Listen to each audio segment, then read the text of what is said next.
The morning of the Harlan County Fair, August 14th, the air smelled like fried dough and livestock and the particular kind of nervous sweat that only competition brings out in people. By 9 o'clock, the exhibition barn was already packed. Ranchers in their good boots. Farmers who hadn't worn a pressed shirt since Easter. Local journalists with notebooks. County officials. And somewhere near the back of the crowd, almost invisible against the wooden fence posts, stood a 12-year-old boy named Eli Calloway, holding a rope attached to a steer named Murphy. Eli wasn't much to look at, small for his age, quiet in a way that people sometimes mistook for slow.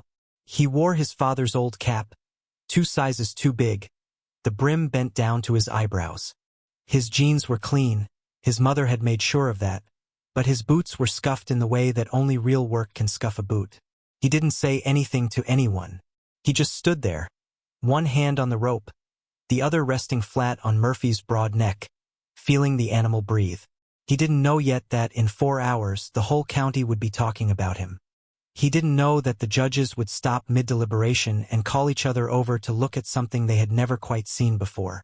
He didn't know that a man who had publicly laughed at him 6 months ago would cross a crowded barn to shake his hand. But I'm getting ahead of myself. Let me tell you about how we got here. The Calloway Farm sits 7 miles north of town on a county road that floods every spring and ices over every winter. 200 acres of bottomland. Corn and soybeans mostly. A small cattle operation. A vegetable garden that Eli's mother Eleanor runs with military precision. For 4 generations, the Calloways had shown cattle at the county fair. It was more than tradition, it was identity. The blue ribbon photographs on the farmhouse wall traced the family the way a family Bible traces bloodlines. Great-grandfather Harold. Grandfather Tom. Eli's father, James Calloway. James had won the Senior Beef Cattle Showmanship Award 3 years running in his 20s. He knew livestock the way some men know scripture, not as memorized rules but as something living in the body, something intuitive and deep. Then, 2 winters ago, James Calloway had a stroke. He recovered. Mostly. His speech came back. His thinking stayed sharp. But his right side, his dominant side, never fully returned to him. He couldn't grip a lead rope with any real control. He couldn't walk the long hours that showing cattle required. He couldn't demonstrate to Eli with his hands the things that hands were the only way to teach. The farm didn't close. The Calloways aren't the kind of people who close. But everything shifted. Eli, 12 years old, slight, still figuring out who he was, suddenly had to figure out who the farm needed him to be. His older cousin Ryan, 17 and broad-shouldered, had volunteered to show at the fair under the Calloway name. Everyone agreed this made sense. Ryan was built like he was born to lead a steer. He had confidence. He had presence. He had a laugh that filled rooms. Eli had quietly asked his father if he could show instead. James had looked at his son for a long time. Then he said, "You want to do it right, you'll have to put in the work." "I know," Eli said. "I mean real work," James said. "Not just feeding him. Not just leading him around. You'll have to understand him." "I know," Eli said again. What he didn't know yet was that understanding a steer, truly understanding one, is one of the loneliest and most patient forms of learning there is. The doubt came from everywhere, and it came fast. Ryan was the first.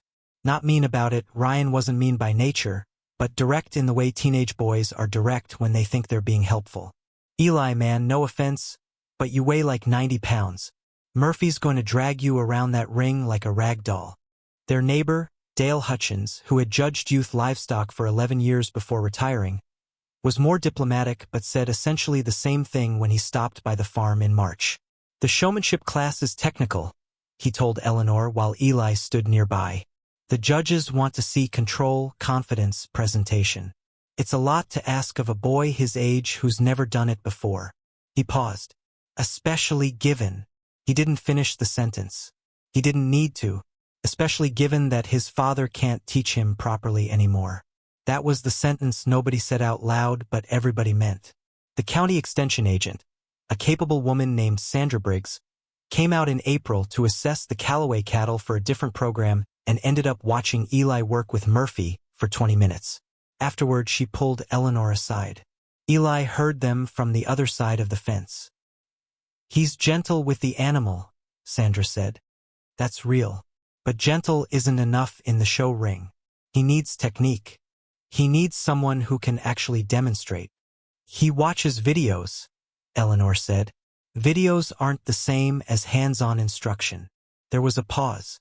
No, Eleanor agreed quietly. They're not. Eli kept his eyes on Murphy and said nothing. In June, at the county 4-H meeting, a group of kids from the Hendricks operation, the biggest cattle farm in the county, kids who had been showing since they could walk, looked over at Eli during the registration session, and one of them said, just loud enough, "Is that the Calloway kid? The one showing by himself?" "Yeah," another said. "Ha!" A pause. Laughter, soft and quick. The kind that's designed to wound without leaving a mark. "Okay." Eli wrote his name on the registration form and didn't look up. The doubt came from everywhere, and it came fast. Ryan was the first. Not mean about it, Ryan wasn't mean by nature, but direct in the way teenage boys are direct when they think they're being helpful. "Eli, man, no offense, but you weigh like 90 pounds. Murphy's going to drag you around that ring like a rag doll." Their neighbor, Dale Hutchins, who had judged youth livestock for 11 years before retiring, was more diplomatic but said essentially the same thing when he stopped by the farm in March. "The showmanship class is technical," he told Eleanor while Eli stood nearby. "The judges want to see control, confidence, presentation. It's a lot to ask of a boy his age who's never done it before." He paused. "Especially given." He didn't finish the sentence. He didn't need to, especially given that his father can't teach him properly anymore. That was the sentence nobody said out loud, but everybody meant. The county extension agent, a capable woman named Sandra Briggs, came out in April to assess the Calloway cattle for a different program and ended up watching Eli work with Murphy for 20 minutes. Afterward, she pulled Eleanor aside. Eli heard them from the other side of the fence. "He's gentle with the animal," Sandra said. "That's real. But gentle isn't enough in the show ring. He needs technique. He needs someone who can actually demonstrate." "He watches videos," Eleanor said. "Videos aren't the same as hands-on instruction." There was a pause. "No," Eleanor agreed quietly. "They're not." Eli kept his eyes on Murphy and said nothing.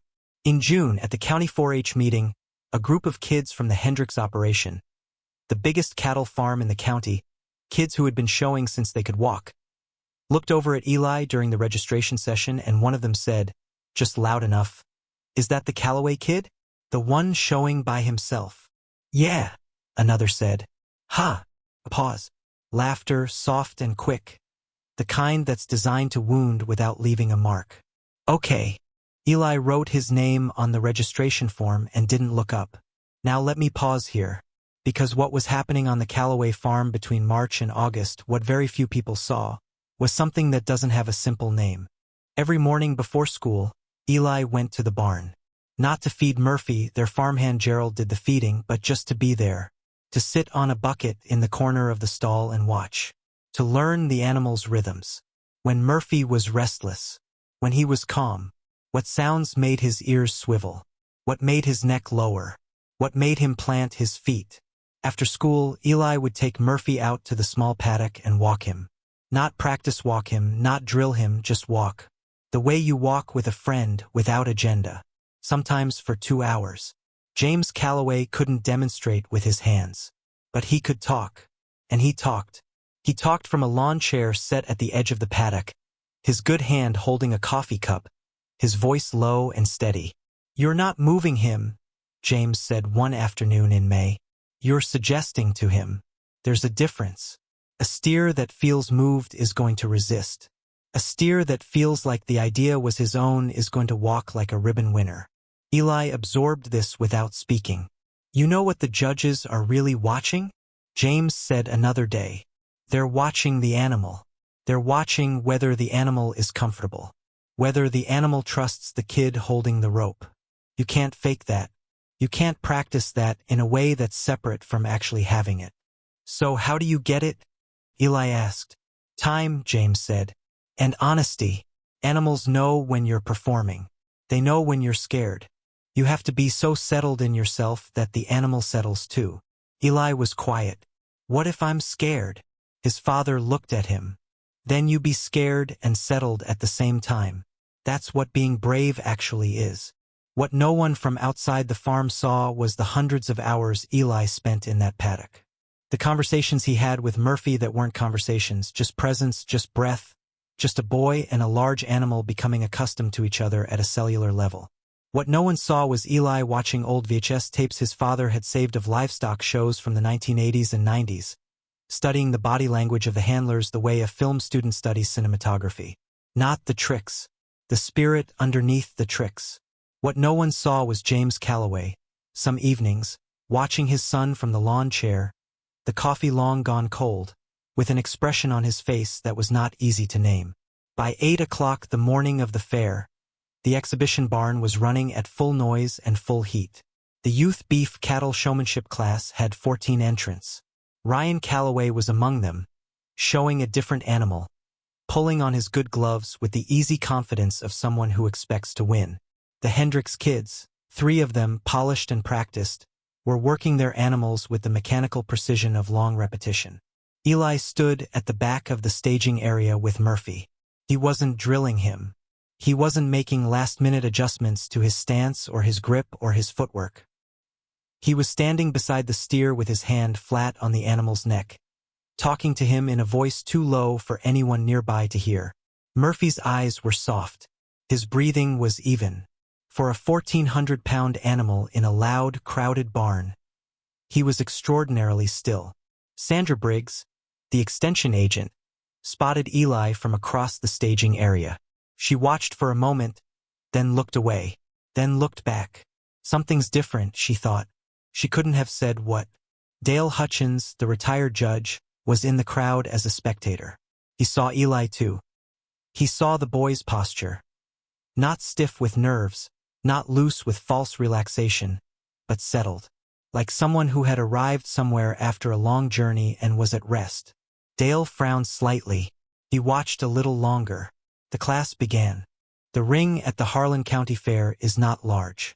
Packed dirt, sawdust at the edges, bleacher seats on 3 sides that were half full by the time the youth class started. The judges, 2 of them, clipboard in hand, stood near the center, watching each entrant work their animal. The Hendricks kids went early. They were good. Precise footwork, practiced pivots, clean presentation. The crowd nodded appreciatively. Ryan went fourth, and Ryan looked like a showman, broad shoulders, easy grin, the kind of physical confidence that photographs well. The judges made notes. People in the bleachers were already talking about Ryan for the ribbon. Eli entered the ring 8th. He didn't enter the way the others did, with a kind of performed readiness, a statement of I belong here. He entered the way someone enters a room they live in, quietly, without announcing himself. Murphy walked beside him at an angle that was just slightly ahead of Eli's shoulder. Not dragged, not pushed, not held. Just with him, the way a large dog walks beside someone it trusts completely. The ring went a little quieter. Not silent, but quieter. The judges began their evaluation. They watched Eli position Murphy, squaring the legs, presenting the profile, and the way he did it was almost invisible. No yanking on the rope, no tapping the hooves into place with a show stick. He used pressure so subtle it was nearly gesture. A shift of his weight, a slight change in the angle of the lead. Murphy's legs moved into position the way water finds its level. One of the judges, a woman named Carol Voss who had been evaluating livestock for 20 years, stopped writing and just watched. Eli moved around Murphy to present him from the other side. The transition was seamless. Murphy didn't flinch, didn't shift weight unexpectedly, didn't do the small nervous dance that cattle often do in the ring when they're uncertain of their handler. He stood like a statue that had decided on its own to stand. "Look at that animal's eyes," Carol Voss said quietly to her co-judge, a man named Frank Del Rey.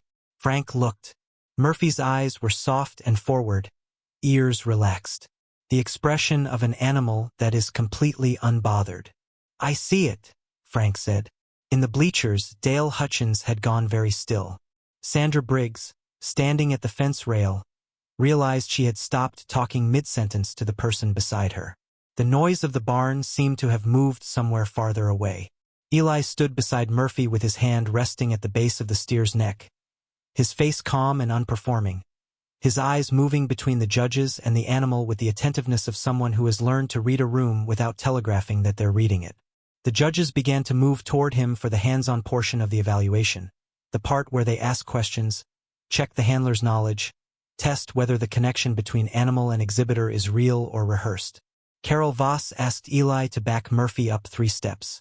Murphy backed up 3 steps, smoothly, without resistance, without the sideways shuffle that often happens when a steer is asked to move backward by a handler who isn't certain of themselves. Frank Del Rey asked Eli what he'd done differently to prepare this animal. Eli thought for a moment. Then he said, "I tried to make sure he trusted me before I asked him to do anything for me." Frank wrote something on his clipboard.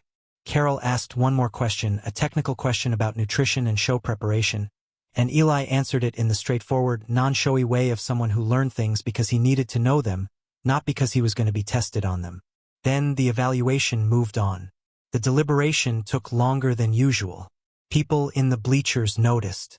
Conversations started up, quieted, started again.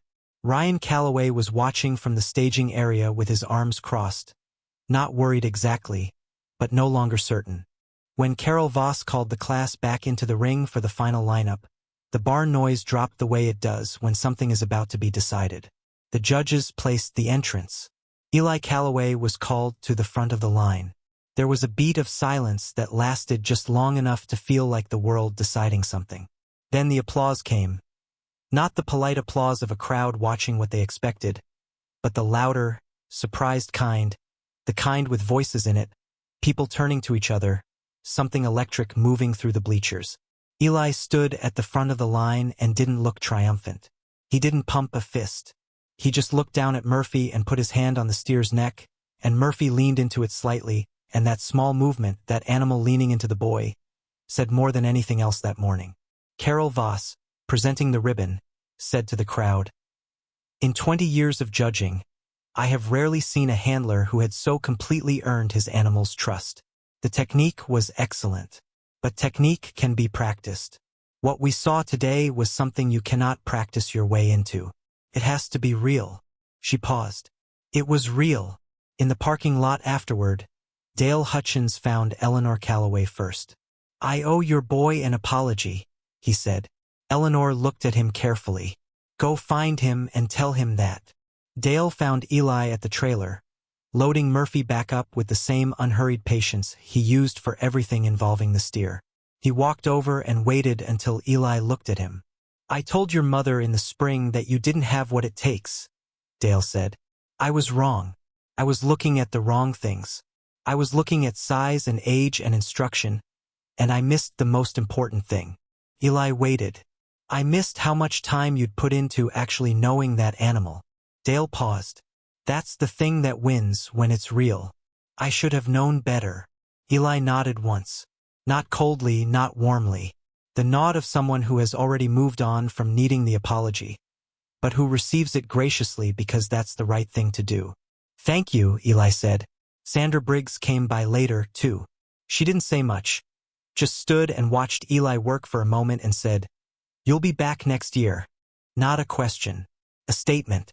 Ryan Calloway, to his credit, was the first of the family to say congratulations. He found Eli before anyone else had reached him and said, "That was something, man. I don't know what you did, but that was really something." Eli smiled, the first real smile anyone had seen from him all day. "I just walked with him a lot," he said. Ryan looked at him for a moment, not entirely understanding. "Yeah," he said finally. "Okay. Some things can only be understood by doing them." James Calloway watched the video of his son's performance 17 times. Eleanor had filmed it on her phone, shaky in places, zooming in and out at the wrong moments the way parents do. But it didn't matter. James watched it in his chair by the window, his good hand resting on his knee, and he watched the moment when Carol Voss called Eli to the front, and he watched Eli's face in that moment, and he didn't look away. After the 17th time, he closed the phone and sat for a long while. He had been afraid these past 2 years. Not about the farm, about his son. about what a boy needs from his father that a father with a broken body might not be able to give. Whether words were enough. Whether a lawn chair at the edge of a paddock was enough. Whether his son would grow up with the hollow in him that comes from a father who couldn't do the things fathers are supposed to do. He thought about that now in his chair by the window, and he thought maybe he had been looking at the wrong things. Same as Dale Hutchins. The ribbon was on the kitchen table. Blue. Simple. The county fair had given out hundreds of them over the years. But this one had come the hard way, through patience and silence and 5 months of early mornings, and a boy who had learned to earn a large animal's trust by first earning his own. There are things you cannot teach by showing. There are things that can only be taught by describing, and even then only to someone who is truly listening. Eli had been listening. That was what James Calloway had given his son. Not a demonstration. Not a hands-on lesson. Not the right technique or the right body position or the practiced pivot that looks good for judges. He had given his son a way of thinking about things.